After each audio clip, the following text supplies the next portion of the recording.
Everybody, welcome to Forex Trading Analysis. It is 11:30 p.m. on August the 2nd. It's Thursday, and I'm going to be doing a few pairs today, but quick risk disclaimer before we get started. So foreign exchange trading carries a high level of risk. Before you decide to trade foreign exchange, we encourage you to consider your investment objectives, your risk tolerance, and trading experience. It is possible to lose some or all of your initial investment, so don't invest money you can't afford to lose. Seek advice from an independent financial or tax advisor, and all information provided is for educational purposes only and should not be construed as trading advice or counsel. So, news we have for tomorrow. Tomorrow is Friday. We have GBP services PMI and also non-farms. They're going to be huge for the pound dollar. And unemployment claims as usual and non-manufacturing PMI. Obviously, non-farms is the biggest of usually the biggest of all the numbers, so we should have some pretty big moves if we do shoot under or over the estimated market 101k. Previous number was 80k, so just to give you a little bit frame of reference there. So we'll be looking for around 101 as a sort of estimate from all the major economists. So basically, pound dollar is one pair we'll be looking at tomorrow. I do like this pair for continued move to the downside. I think eventually we will break the lows. First of all, the previous lows closed with this bar is 1.54844, and eventually I do think we will hit below this sort of 1.527, 1.528 mark. So definitely something to be looking at for the pound tomorrow. But other pairs that I do like right now are, first of all, the Euro Aussie dollar, which if this is a daily chart, and currently we're trading at 1.16207.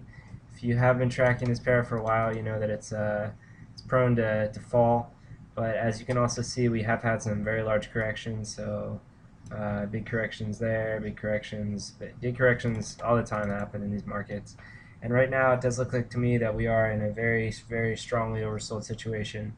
The Euro Aussie dollar has been falling for quite some time, and we haven't seen really much of a major correction in a while. So just the fact that we are in oversold conditions right now, RSI is currently printing at 25.8, and the fact that we have dipped into oversold conditions for, let's see exactly how long we've been in oversold for, since July 1st, so almost a month and a half, or sorry, a month. And so definitely this is going to be a pair that is very overextended to the downside, and possibly we'll be looking for a correction to the upside. First targets I'll be looking at are at around 1.182, and possibly further up all the way to 1.2, and possibly just a little bit higher than 1.2 are going to be my first targets for this pair.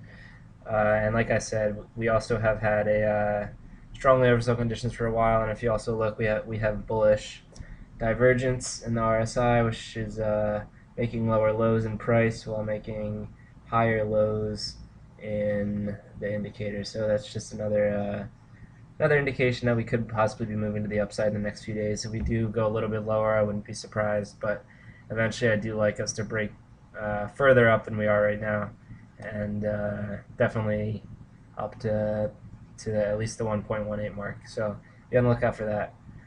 Another sort of similar, actually not really similar pair, but pair that I do like to trade right now is the Euro Pound, which if you look right now is perched just above the 100-hour moving average as well as the 200-hour.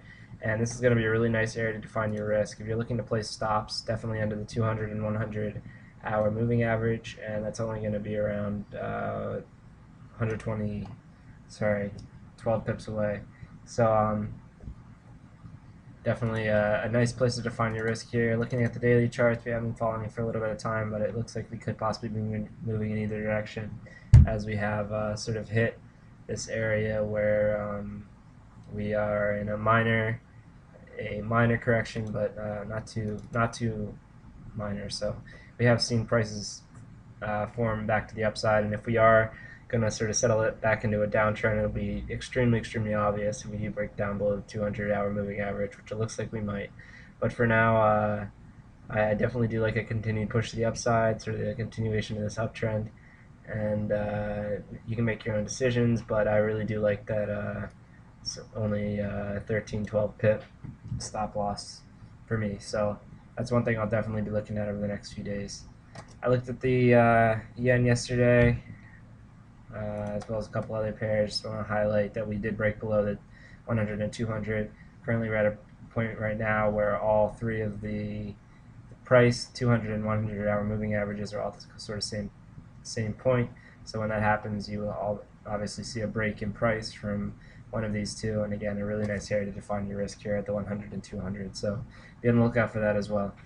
And thank you very much for watching. Please follow us during the week at SynergyFX, and good luck trading.